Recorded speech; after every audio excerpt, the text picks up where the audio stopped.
حج آدم علیہ السلام سے شروع ہوا ہے۔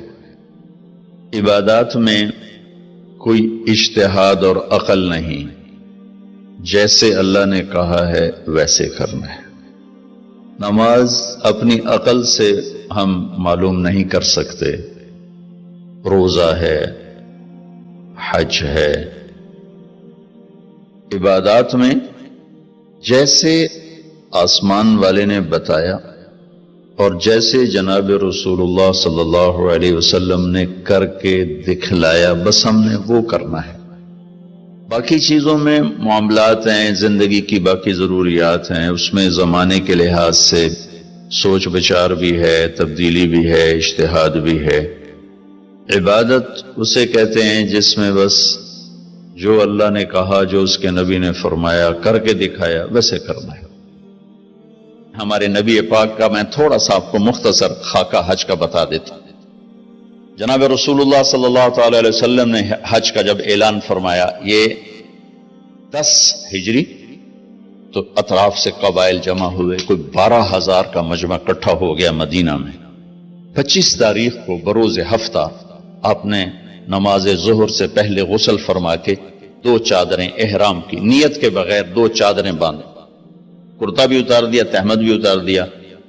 سحارا ایک بستی ہے جو آج کل مسقط میں آتی، وہاں سے ایک کپڑا آتا تھا، اس کی آپ نے 2 چادریں لی۔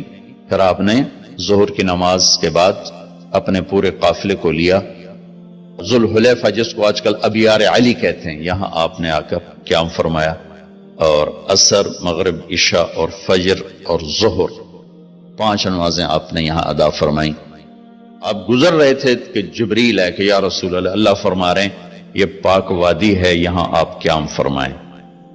ایک رات کی قیام کے بعد صبح آپ نے فجر کی نماز کے بعد غسل فرمایا، خوشبو لگائی، اپنے بالوں کو تیل لگایا، پھر شہد لگایا۔ شہد گوند کا کام دیتا ہے، چونکہ اب ننگے سر جانا تھا تو بال بڑے تھے آپ کے، شانوں تک آئے ہوئے تھے، تو آپ نے ان کو شہد لگا کے نا وہ جوڑ دیا، آپس میں جوڑ دیا۔ اور عائشہ رضی اللہ تعالیٰ نے آپ کو خوشبو لگائی۔ جسم پہ خوشبو لگا سکتے ہیں احرام سے پہلے، احرام کے کپڑے کو نہیں، جسم پہ خوشبو لگا سکتے ہیں احرام کی نیت کرنے سے پہلے۔ بالوں میں، مانگ میں آپ نے خوشبو لگائی۔ پھر اس کے بعد آپ نے ظہر کی نماز ادا فرمائی اور آپ اونٹنی پہ سوار ہوئے اور قبلہ رخ ہو کر آپ نے کہا لبیک حجتن اللہم لبیک، آپ نے حج کا احرام باندھا۔ تو جبریل آئے کہ یا رسول اللہ، اللہ تعالیٰ فرما رہے ہیں عمرے کو شامل فرمائے۔ وہاں سے آپ چلے، آپ کے ساتھ کوئی 12,000 کا مجمع تھا، اور آپ ملل میں آپ نے قیام فرمایا۔ ملل سے نکلے اور روحا میں پہنچے۔ روحا میں کنواں ہے، وہاں 70 نبیوں نے قیام کیا ہے حج کے دوران، حج پر جاتے اور آتے ہوئے۔ وہاں آپ نے بھی قیام فرمایا، رات بھی ٹھہرے۔ روحا سے چل کر آپ افایا پہنچے، افایا سے عرج پہنچے، عرج سے ابوا پہنچے۔ ابوا پہنچے تو سامنے بستی تھی جہاں آپ کے سارے انتظام کیے گئے تھے رہائش کے، اور یہ قافلہ 12,000 کا اب 60-70,000 کا ہو چکا تھا۔ تو ابوا میں آپ کی والدہ کی قبر ہے، حضرت آمنہ رضی اللہ تعالیٰ عنہ کی قبر مبارک ہے۔ تو آپ سڑک سے یوں ہٹ گئے، اندر پہاڑوں میں چلے گئے۔ اکثر مجمع تو نیا تھا، انہیں نہیں سمجھ میں آیا کہ اللہ کے نبی اندر کہاں جا رہے ہیں۔ چندے کو پتا تھا کہ آپ کہاں جا رہے ہیں، تو آپ چلتے چلتے چلتے چلتے چلتے ایک جگہ آپ نے اونٹنی کو بٹھایا، کوئی وہ 70-80 فٹ اونچا پہاڑ ہے، تو وہاں سے آپ اوپر چڑھے۔ یہ اپریل کا مہینہ تھا اور ماں کی قبر کے سرانے تشریف لائے، اور یوں اپنے گھٹنے اٹھائے اور ہاتھ یہاں رکھے اور سر یہاں لیا، یہ پوزیشن بنائی جیسے چھوٹے بچے بناتے، اور پھر جوں سرہانے بیٹھ کے رونا شروع کیا۔ صدمہ تو چند دنوں بعد بھول جاتا، میں اب اپنی ماں کے یاد میں رونا بھی چاہوں تو رونا نہیں آتا، اپنے باپ کی یاد میں رونا بھی چاہوں تو رونا نہیں آتا۔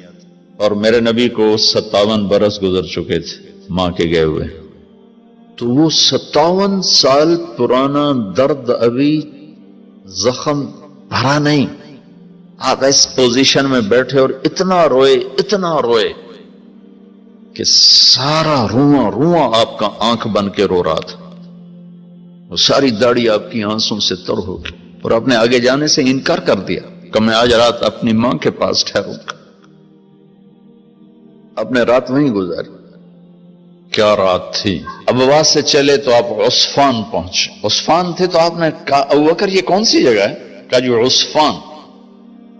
کہا میں دیکھ رہا ہوں ہود اور صالح علیہ السلام گزر رہے ہیں اس وادی سے، لبیک کہتے ہوئے حج کو جا رہے ہیں۔ عصفان سے آپ مرہ زہران پہنچے، پھر وہاں سے آپ صرف پہنچے، پھر وہاں سے آپ تنعیم پہنچے۔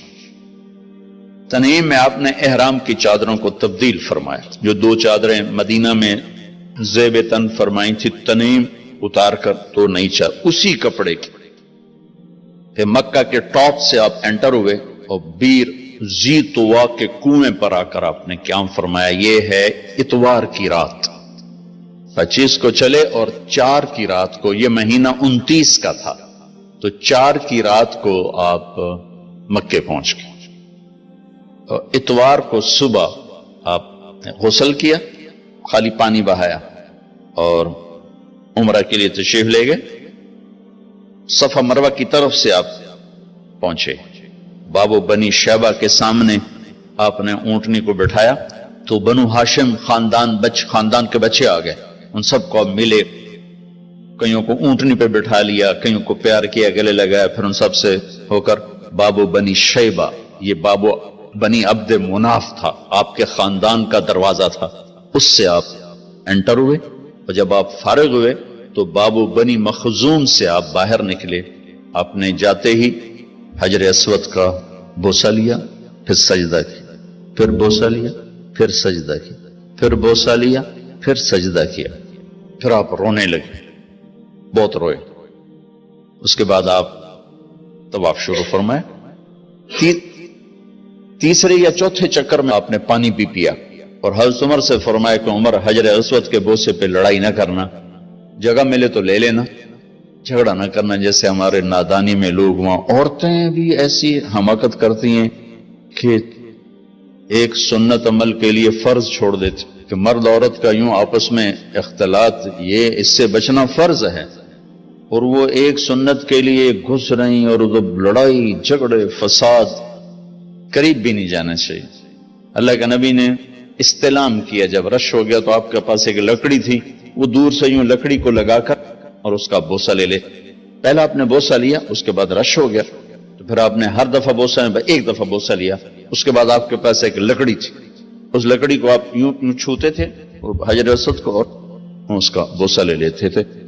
بوسہ صرف ایک دفعہ، پھر جب آپ نے 2 نفل پڑھ لیے اور تشریف لے گئے صفا مروہ کے لیے، تو پھر حجر اسود کا بوسہ لیا اور آپ نے جا کر صفا مروہ پہ 7 چکر پورے کیے۔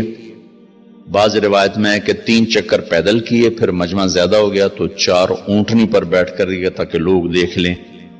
اس کے بعد آپ نے اعلان فرمایا کہ بھئی جن کے پاس قربانی کا جانور نہیں ہے وہ احرام کھول دو۔ تو صحابہ نے کہا یا رسول اللہ آپ کھولیں، تو آپ نے فرمایا کہ میرے پاس قربانی کا جانور ہے، ابو بکر کے پاس، عمر، زبید، طلحہ یہ نہیں کھولیں گے جو کہ ان کے پاس بھی قربانی کا جانور ہے، باقی جن کے پاس نہیں کھول دو۔ تو سب نے کھول دی، اور حج افراد بھی تمتع بن گیا، حج قران بھی تمتع بن گیا۔ اب نہیں ہو سکتا، اب جو نیت کریں گے وہی کرنی پڑے گی، لیکن اللہ کے نبی کا خاص حکم تھا تو سب کا حج تمتع بن گیا۔